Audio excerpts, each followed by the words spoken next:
Bismillahirrahmanirrahim. Assalamualaikum warahmatullahi wabarakatuh.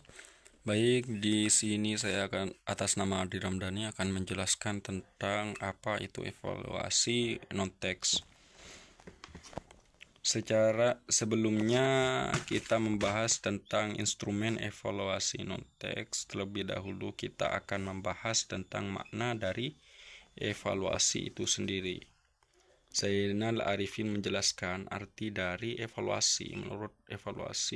Menurutnya adalah suatu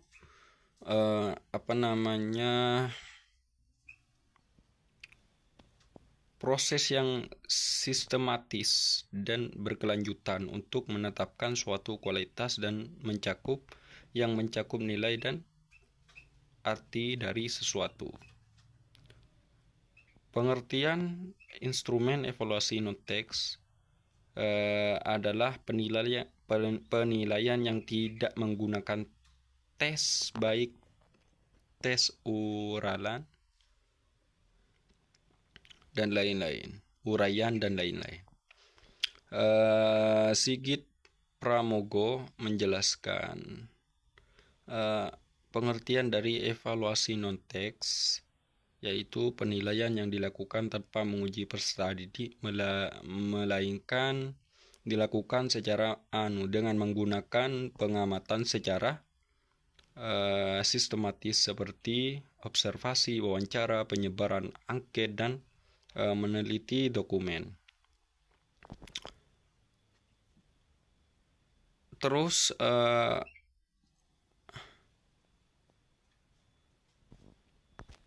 untuk selanjutnya yaitu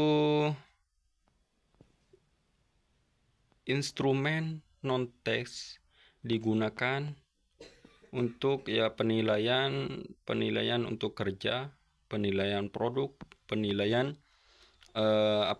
proyek, penilaian portofolio, skala sikap dan sikap.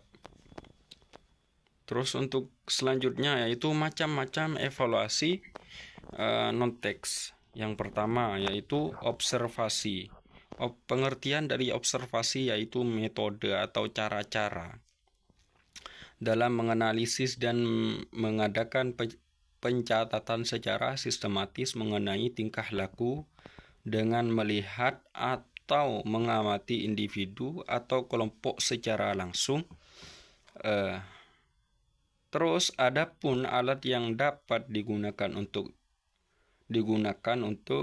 melakukan observasi disebut dengan pedoman observasi.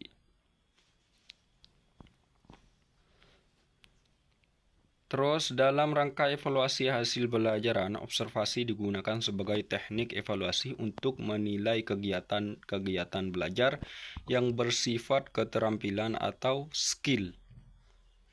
Untuk selanjutnya wawancara. Wawancara memiliki pengertian yaitu salah satu alat evaluasi jenis non-teks yang dilakukan melalui percakapan dan tanya jawab, baik langsung maupun tidak langsung dengan peserta didik.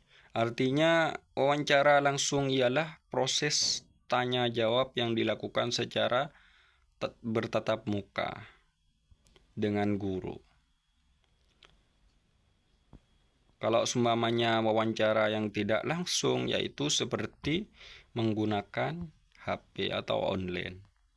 Untuk selanjutnya nomor 3 yaitu skala. Skala adalah alat ukur untuk mengukur nilai, minat dan perhatian yang disusun dalam bentuk pertanyaan untuk dinilai oleh responden dan hasilnya dalam bentuk rentangan nilai sesuatu dengan kriteria yang ditentukan dalam uraian ini. Hanya akan dijelaskan skala penilaian. Skala biasanya dilakukan untuk melakukan penilaian terhadap sikap atau penilaian kualitatif dengan menggunakan bentuk skala kuantitatif. Untuk selanjutnya yaitu skala dibagi menjadi dua, yaitu skala penilaian dan skala sikap.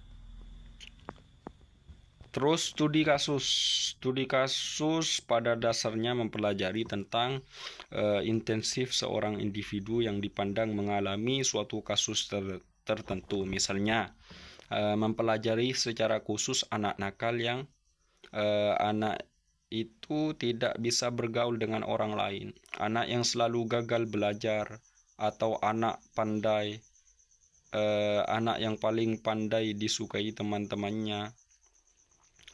Kasus-kasus tersebut dipelajarinya secara mendalam dan dalam kurun waktu yang cukup lama.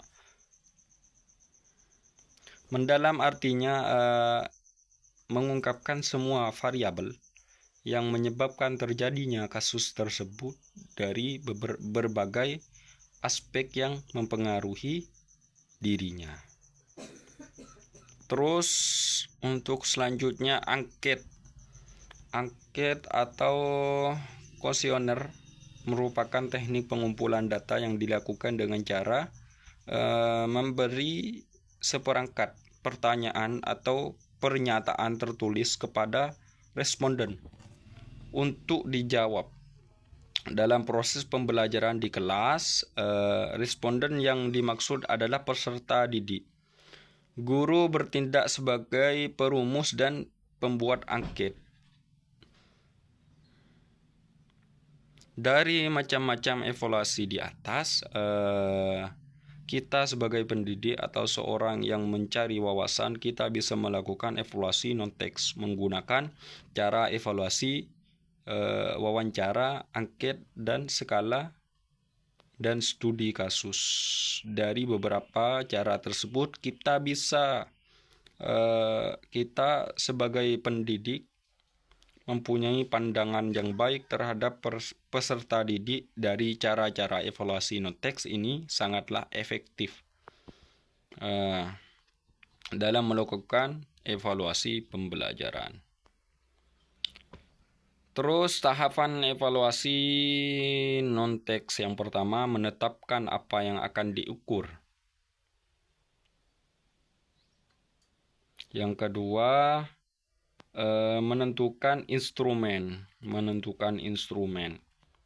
seperti angket, wawancara, observasi di wawancara. Terus yang ketiga yaitu menentukan definisi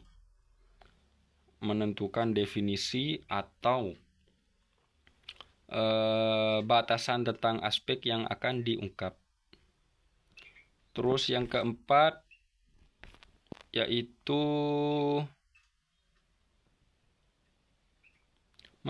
menentukan format instrumen. Yang kelima, mengembangkan kisi-kisi. Yang keenam, menulis pertanyaan. Yang ketujuh, analisis. Mungkin sekian yang dapat kami sampaikan. Kurang lebihnya mohon maaf apabila ada tutur kata yang salah. Wallahul muwaffiq ila aqwamit thoriq. Wassalamualaikum warahmatullahi wabarakatuh.